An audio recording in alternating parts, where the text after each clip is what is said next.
Latest खबरों को बस कुछ ही मिनटों में, लेकिन दोस्तों वीडियो को आगे बढ़ने से पहले अगर आप लोगों ने हमारे चैनल को अब तक सब्सक्राइब नहीं किया तो सब्सक्राइब कर लीजिए। लोकसभा चुनाव में बड़े से लेकर छोटे दलों के नेताओं ने अपनी पार्टी से टिकट नहीं मिलने पर पाला बदला। अब उनके सामने अपनी पुरानी छवि से छुटकारा के लिए काफी परेशान है। दिल्ली उच्च न्यायालय ने कहा है कि वैवाहिक रिश्ते को स्वीकार करना और निर्दोष पीड़ित बच्चों की जिम्मेदारी लेने से इंकार करना सबसे गंभीर प्रकार की मानसिक क्रूरता है। उच्च न्यायालय ने अपनी अलग रह रही पत्नी से क्रूरता के आधार पर तलाक के अनुरोध संबंधित एक पति की अपील को खारिज करते हुए टिप्पणी की है। कहा है कि क्रूरता का शिकार महिला हुई है, पुरुष नहीं। संयुक्त राष्ट्र के जांचकर्ता उन आरोपों की जांच कर रहे हैं। फिलिस्तीन के लिए उनकी राहत एजेंसी के 19 कर्मियों में से 14 कर्मचारी हमास आतंकवादियों द्वारा इजराइल पर किए हमले में शामिल थे। इंडियन प्रीमियर लीग के 17वें सीजन में 32वें मुकाबले में कोलकाता नाइट राइडर्स और पंजाब किंग्स के बीच मुकाबले में रनों के साथ चौके छक्के की जमकर बारिश हुई। दिल्ली लोकसभा चुनाव में पूर्व दिल्ली सीट से आम आदमी पार्टी के प्रत्याशी कुलदीप कुमार ने बड़ा बयान दिया है। उन्होंने कार्यकर्ताओं द्वारा जेल का जवाब वोट से अभियान चलाने पर कुलदीप कुमार ने कहा, जिन्होंने दिल्ली वासियों को सर्वश्रेष्ठ स्कूल और मुफ्त बिजली देने का काम किया, ऐसे मुख्यमंत्री केजरीवाल को बीजेपी ने झूठे मामले में जेल में डाल दिया है। कांग्रेस अध्यक्ष मल्लिकार्जुन खड़गे ने हाल ही में एक इंटरव्यू के दौरान प्रधानमंत्री नरेंद्र मोदी की बौद्ध धर्म में आस्था को लेकर सवाल उठाए थे। मामले पर बौद्ध भिक्षु शिला रत्न ने मल्लिकार्जुन खड़गे को जवाब देते हुए कहा कि उनका बयान आधारहीन और गलत है। बिहार में दूसरे चरण का मतदान खत्म हो गया है। 5 सीटों पर कुल 59.52% मतदान हुआ, जिसमें 11 बूथों पर मतदान बहिष्कार हुआ। देवेश चंद्र ठाकुर ने नामांकन दाखिल कर दिया है। केरल के एलडीएफ के विधायक पीवी अनवर के राहुल गांधी पर दिए विवादित बयान के बाद सियासी तूफान आ गया है। अनवर ने राहुल को निचले स्तर का नागरिक बताते हुए उनका डीएनए टेस्ट कराने की मांग की थी। उत्तर प्रदेश के मुरादाबाद में एक चुनावी कार्यक्रम के दौरान राज्य के मुख्यमंत्री योगी आदित्यनाथ कांग्रेस पर जमकर बरसे। सीएम योगी ने कहा, कांग्रेस अल्पसंख्यकों को गोमांस खिलाने का अधिकार देना चाहती है और ये गो हत्या की अनुमति देने के समान है। महाराष्ट्र में लोकसभा चुनाव के 2 चरण समाप्त हो चुके हैं और महाआयुक्त ने अभी तक बची हुई 7 सीटों पर उम्मीदवार नहीं उतारे। हालांकि इन सीटों पर सस्पेंस अभी बना हुआ है कि कौन सी सीट किसके खाते में जाती है। मई को होने वाले तीसरे चरण के मतदान से पहले चुनाव प्रचार तेज हो गया है। आज यानी कि प्रधानमंत्री नरेंद्र मोदी महाराष्ट्र के कोल्हापुर और गोवा में रैली करेंगे। पश्चिम बंगाल के संदेश खाली में 26 अप्रैल को सीबीआई ने कई जगहों पर से हथियार और गोला बारूद बरामद किया। इसके बाद से ही भाजपा टीएमसी में जुबानी जंग तेज हो गई है।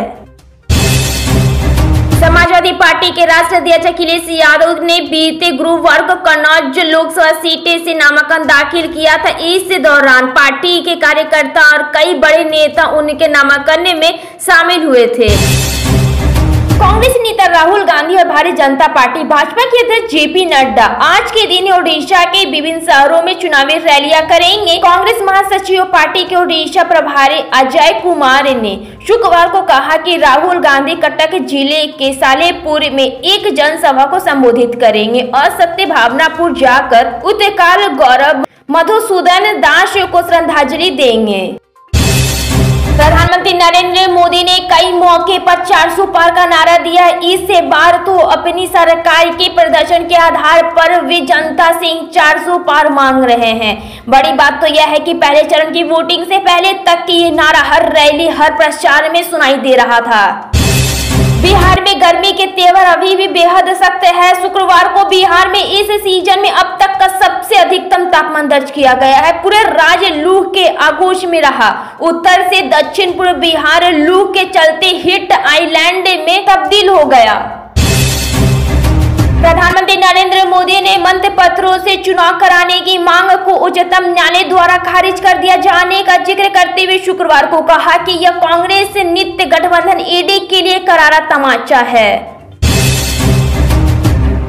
केरल में नक्सलवादी कम्युनिस्ट पार्टी को लोकसभा चुनावों के बीच बड़ा झटका लगने की आशंका है। सीनियर नेता ईपी जयराजन ने भाजपा में शामिल होने के अटकलों को लेकर राज्य में सत्तारूढ़ वाम दल परेशान दिखे।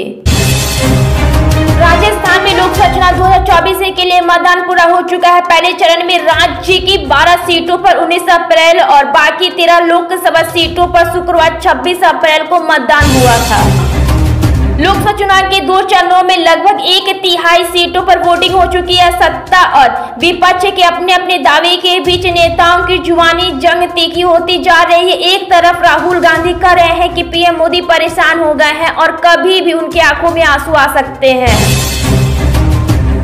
लोकसभा चुनाव 2024 के दूसरे चरण की मतदान से पहले प्रधानमंत्री नरेंद्र मोदी ने कांग्रेस के खिलाफ एक बयान दिया है, जिसमें सियासी पारा काफी हाई हो गया है।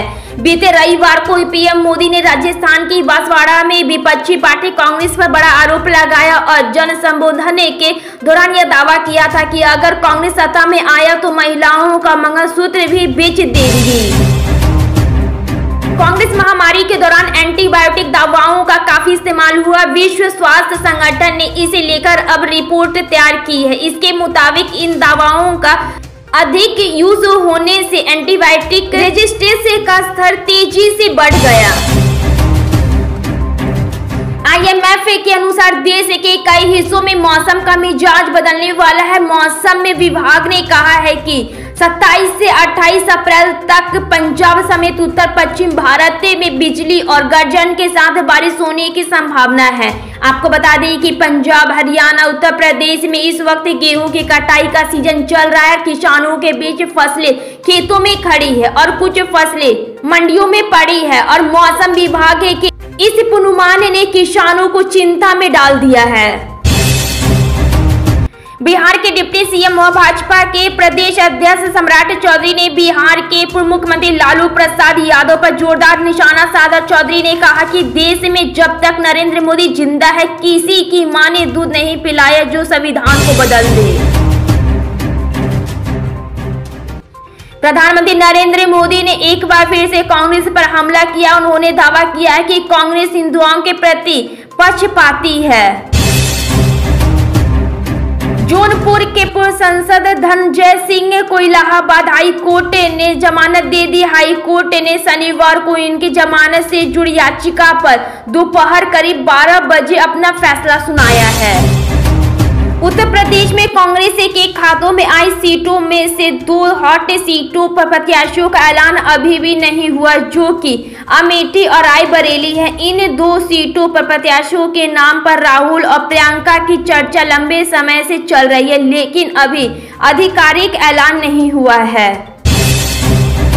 कांग्रेस पार्टी को सिर्फ मुसलमानों का ही वोट चाहिए, उन्हें कैंडिडेट नहीं बनाना चाहती। यह आरोप महाराष्ट्र कांग्रेस के एक नेता ही शीर्ष नेतृत्व पर लगाए हैं। मोहम्मद आरिफ नसीम खान ने कांग्रेस पार्टी द्वारा महाराष्ट्र में किसी भी मुस्लिम नेता को टिकट नहीं देने पर नाराजगी जताई है। देश में एक तरफ लोकसभा चुनाव को लेकर सरगर्मियां बढ़ गई है, तो वहीं पश्चिम बंगाल में संदेश खाली को लेकर सियासत गर्मा गई है। बीजेपी और टीएमसी एक दूसरे पर जमकर हमलावर है। बीते दिन संदेश खाली में सीबीआई ने अलग अलग जगहों पर देर रात तक छापेमारी की। राजस्थान में लोकसभा चुनाव के दूसरे चरण में शुक्रवार को 13 सीटों पर वोटिंग हुई और शाम 6 बजे मतदान खत्म हो गया और जो लोग कतार में थे उन्हें वोट डालने का मौका नहीं दिया गया।